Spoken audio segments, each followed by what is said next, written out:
आप सभी का स्वागत है रवि जॉन फार्मिंग लीडर में। मैं रवि त्यागी, आपका होस्ट एंड दोस्त। मेरे सभी बुजुर्ग और किसान साथियों को मेरा राम राम। तो किसान साथियों, आज आए हैं हम मथुरा, जहां चौधरी कॉमर्शियल गोट फार्म पर हम गौतम सर से मिलेंगे और जानेंगे कि हमारे जो 90 से 95% गोट फार्म में किस लिए फेल होते हैं। तो चलिए जानते हैं। भुला दे डर कुछ अलग कर। किसान साथियों, हमारे चैनल को सब्सक्राइब करें और घंटी के बटन को जरूर दबाएं। सर, आपका बहुत बहुत स्वागत है हमारे रवि जॉन फार्मिंग लीडर में। सामने से जो मेरे किसान भाई और मेरे सब्सक्राइबर आपको और हमें यहाँ बैठे हुए देख रहे हैं आज मथुरा की भूमि पर जी, उन्हें एक अपना और अपने संस्थान का एक छोटा सा परिचय दें। मेरा नाम SCL गौतम है जी।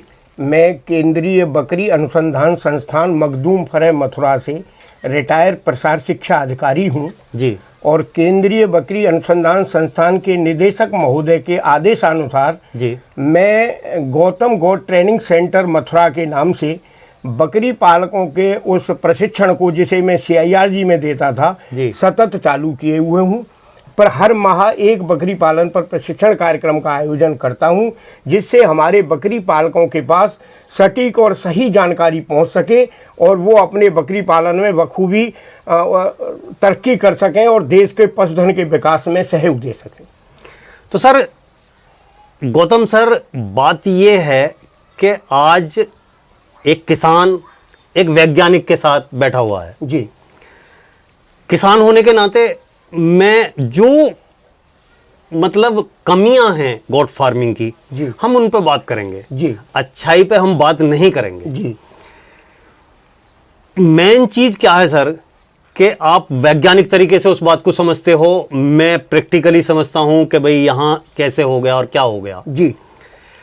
ये ज्यादातर जो गोट फार्म फेल होते हैं, आज कृपया करके मुझे ये बताइए, हाथ जोड़ के मेरी विनती है जी, कि ये किस वजह से फेल होते हैं और इसका कारण क्या है। क्योंकि बड़े किसान तो वैसे ही परेशान हैं, दिक्कत है, फिर उसके बाद क्या होता है, आदमी ने वो काम किया और वो फेल हो गया और उस पर और ज़्यादा कर्जा हो गया। तो वो सारी चीज़ें बताओ जो इसमें दिक्कत आती है और फेल होते हैं, जिससे कि मेरा भोला भाला किसान भाई उससे बच सके और बर्बाद ना हो। भ्राताश्री, केंद्रीय बकरी अनुसंधान संस्थान में जब मैं प्रसार शिक्षा अधिकारी के पद पर कार्यरत था जी, उस समय हमारा एक प्रोजेक्ट था ट्रेनिंग इम्पैक्ट का। उस प्रोजेक्ट के तहत हमें ये अध्ययन करना था कि हम बकरी के जो फार्म, बड़े बड़े फार्म जो चल रहे हैं और जो फेल हुए हैं, उनके मुख्य कारण क्या है। तो उसके लिए मैं और हमारे एक डॉक्टर दीक्षित साहब, हम दो लोगों को नामित किया गया और हमने पूरे भारत में भ्रमण करके बकरी के फार्मों के फेल होने के कारणों का गहन अध्ययन किया जी, आंकड़े संकलित किए और फिर CIRG में आकर उनका वैज्ञानिक अध्ययन करके आकलन किया गया। तो उसमें जो मुख्य कारण निकल के आया, वो सबसे मुख्य कारण यही था कि जब लोगों ने दलालों से बकरियां खरीद के फार्म खोले, वो 90% फार्म फेल हो गए जी। तो जैसे दलालों से हम बकरी खरीदते हैं तो ठीक है, उन्होंने अपनी उसमें परसेंटेज या वो अपनी इनकम उसमें से कर ली, लेकिन उसके बाद तो चलो ठीक है कि हमें महंगी मिली होगी, दलाली चली गई, लेकिन फिर आगे तो फिर हमारे हाथ में है काम सारा। तो वो ऐसी क्या स्थिति आती है कि जो आदमी फेल हो जाता है। भ्राताश्री, सवाल पैसे का नहीं है जी, सवाल जानवर का है। अच्छा, दलाल से जो जानवर खरीदे जाते हैं, दलाल को उसके प्रोडक्शन से कोई मतलब नहीं है कि जानवर आके कैसा प्रोडक्शन देगा। जैसे आपने किसी दलाल से कहा कि मुझे 100 बर्बरी बकरियों की आवश्यकता है जी, वो 100 बर्बरी बकरियों के लिए आपसे 50% एडवांस लेगा किसी न किसी बहाने से। बिल्कुल बिल्कुल। और उस एडवांस में ही आपके लिए 100 जानवर खरीदेगा। मतलब जो पैसा हमने दे दिया उन्हें, जो एडवांस में दिया है, उस एडवांस में से ही उसे वो 100 जानवर खरीदने हैं। बाकी डिलीवरी के समय पे जो धन आपको देना है, वो आधा पैसा, वो उसकी शुद्ध मुनाफा है। अच्छा, इतना बड़ा प्रॉफिट लेते हैं? इतना बड़ा प्रॉफिट लेते हैं। और उस शुद्ध मुनाफा को बचाने के लिए जी उन्हें जैसे भी जानवर, हाट से, किसान से, ज्यादातर कल्ड एनिमल, जैसे आपने बर्बरी का ऑर्डर दिया है तो बर्बरी टाइप देखेगा, उसके प्रोडक्शन से उसे कोई लेना बर्बरी नहीं होगी, उसे प्रोडक्शन से कोई लेना नहीं। बर्बरी एक बच्चा देने वाली है या बर्बरी बांझ है या उस बर्बरी में दूध देने की क्षमता नहीं है या उसके प्रोडक्शन कुछ दिन बाद बंद हो जाने वाला है, एज बहुत ज्यादा हो गई है, इन चीजों से उसे कोई लेना देना नहीं है, क्योंकि उसे प्रोडक्शन नहीं लेना है। प्रोडक्शन तो उस किसान को या उस फार्मर को लेना है जो उनको खरीद के ले जा रहा है। आदमी तभी अच्छी बकरी देखता है जब उसे उससे प्रोडक्शन लेना हो जी। दलाल को प्रोडक्शन नहीं, दलाल को तो अपनी प्रॉफिट लेनी है और आपके आज्ञा अनुसार जैसे आपने मांगी है उससे बर्बरी, बिल्कुल, तो वो बर्बरी टाइप बकरियां दिखनी चाहिए। हाँ, बर्बरी नहीं होगी, बर्बरी टाइप दिखे, बिल्कुल, जिससे आपको ये लगे कि ये बर्बरी है और इसने हमें बर्बरी बकरियां दी हैं। दूसरे, वो जो वैक्सीन लगाते हैं वो कहेंगे कि हम वैक्सीनेटेड जानवर देंगे और आपके सामने वैक्सीन लगाएंगे। अच्छा, मतलब वो हाँ ऐसे होता है कि जब हम पहुंच जाते हैं लेने, हाँ, उस टाइम वो वैक्सीन करके देखो हम तुम्हारे सामने वैक्सीन लगा के जब दे रहे हैं। जबकि वैक्सीन का कायदा ये है कि वैक्सीन सबकट रूट से लगती है। अच्छा, सबकट रूट से जो दवा शरीर के अंदर डाली जाती है वो इसीलिए डाली जाती है कि वो दवा धीरे धीरे 7 दिन में फैले। 7 दिन में फैलाने का भी एक वैज्ञानिक कारण है जी, कि जो वैक्सीन होती है वो उसी बीमारी का वायरस होता है, उसी बीमारी का विषाणु होता है और उसका लेबोरेटरी में स्वभाव बदलकर, आतंकी बनाकर, अपनों का दुश्मन बनाकर उसको ब्लड के अंदर डाला जाता है। अब बॉडी में जब वैक्सीन डाली जाएगी तो वैक्सीन हमारे लिए प्रतिरक्षा तंत्र को बढ़ाने वाली है या नुकसान पहुंचाने वाली है, इसका बॉडी को कोई पता नहीं है जी। तो बॉडी तो उसको बाहरी तत्व समझेगी और वो उसका विरोध करेगी। तो अगर हम एकदम से वैक्सीन को ब्लड में डाल देंगे तो विरोध इतना बढ़ जाएगा कि संघर्ष में टेम्परेचर हाई होगा और बकरी मर जाएगी। इसलिए कभी भी वैक्सीन को मांस में नहीं, हमेशा जो है खाल के नीचे सबकट रूट से लगाया जाता है। अच्छा, जिससे दवा 7 दिन में धीरे धीरे फैले। 7 दिन में धीरे धीरे जब दवा फैलती है तो हमारा शरीर उसे एडॉप्ट कर लेता है कि ये हमें नुकसान पहुंचाने वाली चीज नहीं है और हमारा प्रतिरक्षा तंत्र उस वायरस के लिए मजबूत हो जाता है जी। अब उसने क्या किया कि आपके सामने उसी दिन वैक्सीन लगाई, बॉडी ने उसे एडॉप्ट नहीं किया है और उधर चारा परिवर्तन, क्लाइमेट परिवर्तन और ट्रांसपोर्टेशन, बिल्कुल, ये 3 टेंशन बकरी को एक साथ मिलते हैं। बिल्कुल बिल्कुल, और इन तीनों टेंशन की वजह से उसकी इम्यूनिटी 0 पर आ जाती है। और चौथा टेंशन उस वैक्सीन का जो उस ट्रेडर ने या उस दलाल ने उसी दिन आपको लगाया है, बिल्कुल, वो भी एक भारी टेंशन होता है। और इन 4 टेंशनों की वजह से अगर थोड़ी बहुत इम्यूनिटी बकरी के अंदर थी वो भी खत्म हो जाएगी और उस समय पर पीपीआर की बीमारी का वायरस 3-4 दिन में सक्रिय हो जाएगा आपके यहाँ जाके और बकरियों का फिर मरना शुरू होगा। और इसे आज आप जानते हैं भली बात कि कोई भी जो वायरस जनित बीमारी है, वायरस को मारने की विश्व में कोई दवा नहीं बनी है। वायरस अपने आप 3 दिन, 5 दिन या 7 दिन में मरता है और उस दौरान वो बकरियों को संक्रमित करता रहता है और 80-90% तक मोर्टेलिटी फार्म में होती है। जब शुरुआती दौर में आप 100 बकरियां ले गए और उनमें से 80 बकरियां मर गईं तो आपका मनोबल एकदम गिर जाता है और फिर आप सोच लेते हैं कि अरे प्रशिक्षण लेके आए तब भी हमारी बकरियां नहीं बची, इस काम को करने से कोई फायदा नहीं। लेकिन उन्होंने ये नहीं सोचा कि हमने प्रशिक्षण कहाँ से लिया था। प्रशिक्षण हमने उस दलाल के यहाँ से लिया था जिसने हमारा माइंड मेक किया था कि वो बकरी हमसे खरीदे। केंद्रीय बकरी अनुसंधान संस्थान से रिटायरमेंट के समय डॉक्टर MS चौहान ने मुझे आदेश दिया था कि गौतम जी आप प्रशिक्षण चलाएं, आपके पास मान्यता प्राप्त संस्था है, आपका सर्टिफिकेट भी वैलिड होगा और फैकल्टी मैं दूंगा जी। जब तक मैंने प्रशिक्षण शुरू नहीं किए थे बाहर, तब तक पूरे हिंदुस्तान में कहीं भी प्राइवेट बकरी का प्रशिक्षण नहीं था जी। जब मेरा प्रशिक्षण शुरू हुआ दलालों ने मुझे कांटेक्ट करना शुरू किया कि गौतम जी आप हमें ग्राहक दीजिए। मैंने कहा भैया जिस चीज का मैं धुर विरोधी हूँ, हाँ, उसी चीज को मैं लोगों से कहूँ, ये आपने सोच कैसे लिया? बिल्कुल भाई हम प्रशिक्षण शुरू कर देंगे। मैंने कि भाई अगर लोगों की बदकिस्मती है जो आपके यहाँ आ जाएं और आपके प्रशिक्षण में शामिल हो जाएं, तो भाई उससे मैं उन्हें बचा नहीं सकता, लेकिन हाँ प्रयास जरूर करूंगा। लेकिन भ्राताश्री आज आप आए हैं, आपके माध्यम से लग रहा है मुझे कि उन लोगों का भला हो सकता है हाँ, जो इस क्षेत्र में आने वाले हैं, जो इस क्षेत्र में आने वाले हैं, CIRG से या मेरे यहाँ से ट्रेनिंग करें। मेरे यहाँ से का मतलब CIRG की ही ट्रेनिंग है, बिल्कुल। वही वैज्ञानिक पढ़ाने आते हैं, वहीं प्रैक्टिकल होते हैं, और वहीं से 40 वर्ष रिसर्च करके मैं आया हूँ। CIRG मेरी जननी है, उसे मैं बार बार नमन करता हूँ। और बाकी दूसरी जगह से प्रशिक्षण अगर लोग लेके फार्म खोलेंगे, देखो प्रशिक्षण तो कोई भी दे सकता है। बिल्कुल बिल्कुल। आप जो प्रशिक्षण में ये क्या बताएंगे, आपको जो बता देंगे साहब बाड़ा कैसे बनाएंगे, जैसे आप किसी भी किताब में पढ़ लीजिए। हाँ, हाँ। आपको बताएंगे चारे कौन कौन से हैं, आप किसी भी किताब में पढ़ लीजिए।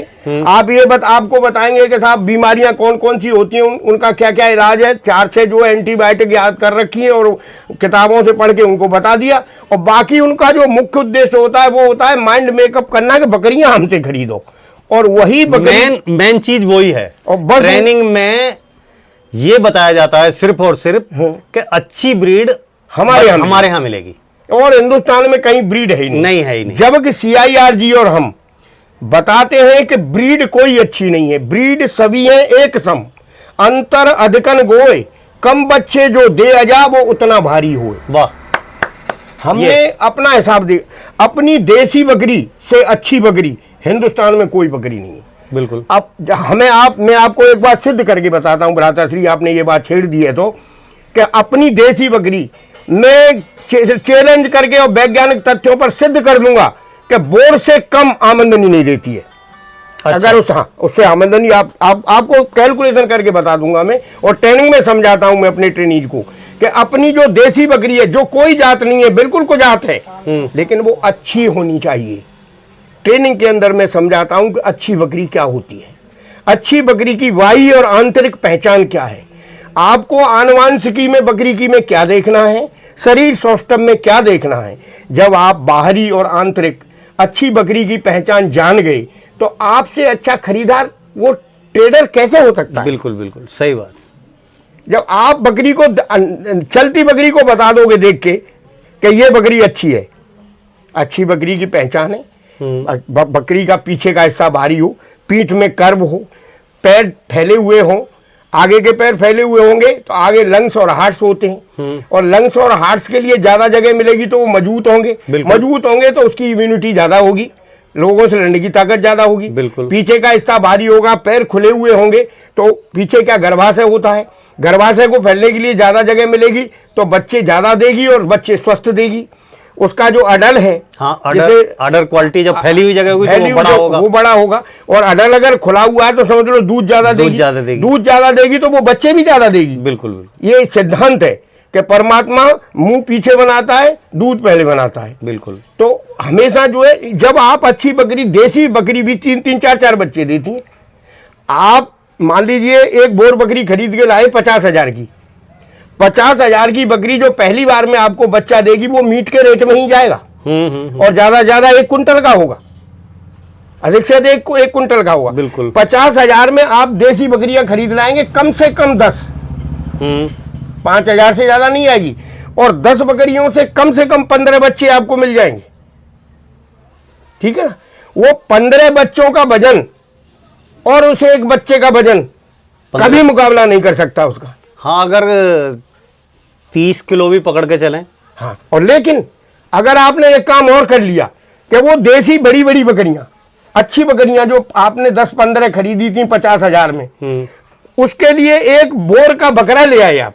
अच्छा। और आपने अगर उससे क्रॉस करा दिया तो आपके पास 50% मेल तैयार हो गए बोर के, और 50% फीमेल तैयार हो गई बोर की।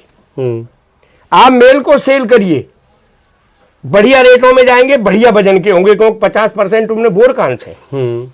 दूसरी पीढ़ी पर बकरा बदल के इनब्रीडिंग को बचाते हुए आप उन फीमेल को गाभिन कराइए, वो फीमेल गाभिन होंगी तो आपको 75% बोर की बकरी आपके पास तैयार फीमेल हो गई, और 75% बोर के बकरे तैयार हो गए, जो 1-1, 1.5 कुंटल वजन के होंगे।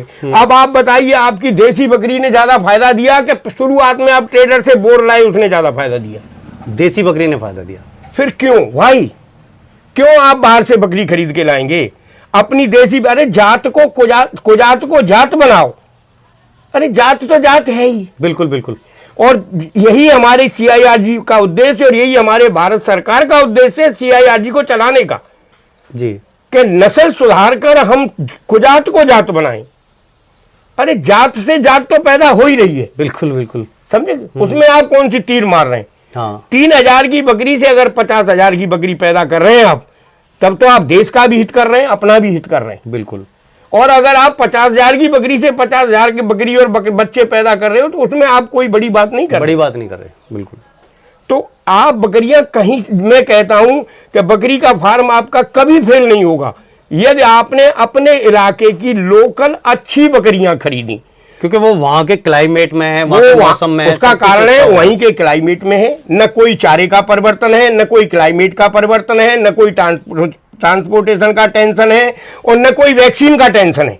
आप 10 किलोमीटर से अपने घर ले आइए, 100 बकरी इकट्ठी करिए, जिस समय 100 इकट्ठी हो जाए आप लाइए 100 ml की एक वायल उसकी वैक्सीन की और 100 बकरियों को एक ही बार में लगा दीजिए। 7 दिन आपके, 7 दिन क्या 7 महीने उन्हें आपके यहाँ रहना। बिल्कुल। कोई टेंशन उनको नहीं होगा, एक भी बकरी नहीं मरेगी और लाभ उतना ही देंगी।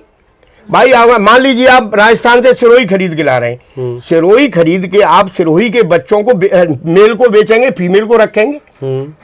आपने देसी खरीद ली अपने ही इलाके से, उसके मेल को बेचेंगे, फीमेल को रखेंगे, तो मेल उसी कीमत में जाएंगे जो सिरोही का जा रहा है, क्योंकि खाल उतरने के बाद कोई पता नहीं है सिरोही का है क्या जमुना पारी का है। बिल्कुल बिल्कुल, समझे कि नहीं? ये बिल्कुल सही। तो वो तो वजन से जाने, चाहे देसी का है चाहे सिरोही का है। तो आपने ये बताओ कि पहली पीढ़ी में सिरोही से कौन सा लाभ ले लिया, जबकि रिस्क 8 गुना ले लिया आपने। रिस्क, हाँ बिल्कुल, 8 गुना, 1 गुना नहीं। बिल्कुल। और बिना रिस्क के उतना ही लाभ अपनी लोकल बकरी दे रही है आपको। और आपने अगर सिरोही के प्योर बक से उसे गाभिन कराया है तो 50% फीमेल आपकी तैयार होगी।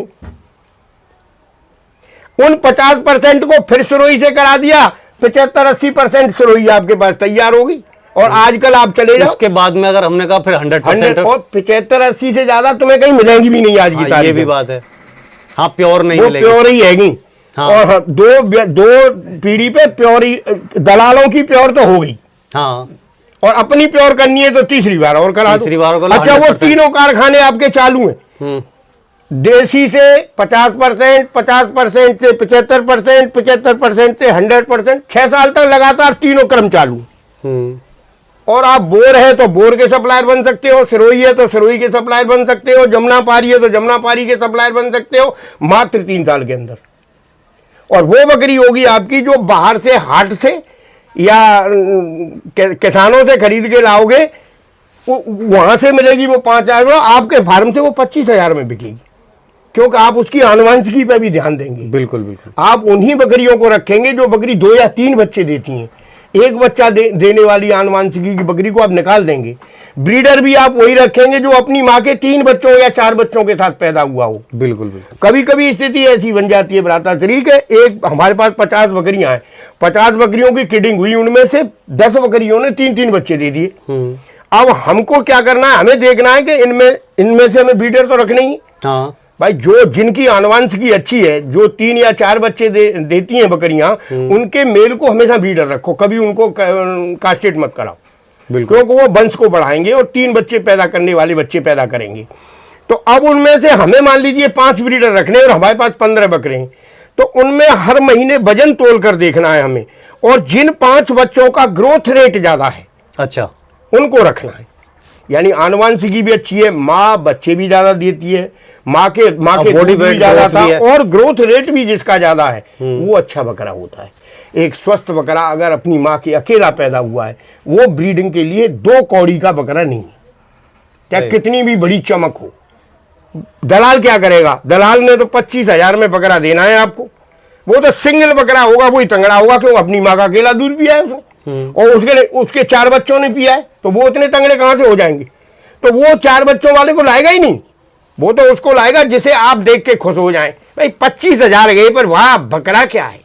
सही बात, समझे कि नहीं। ये नहीं पता है कि इससे जिस बकरी को गाभिन कराएंगे वो 2 दे रही होगी तो एक ही बच्चा देगी।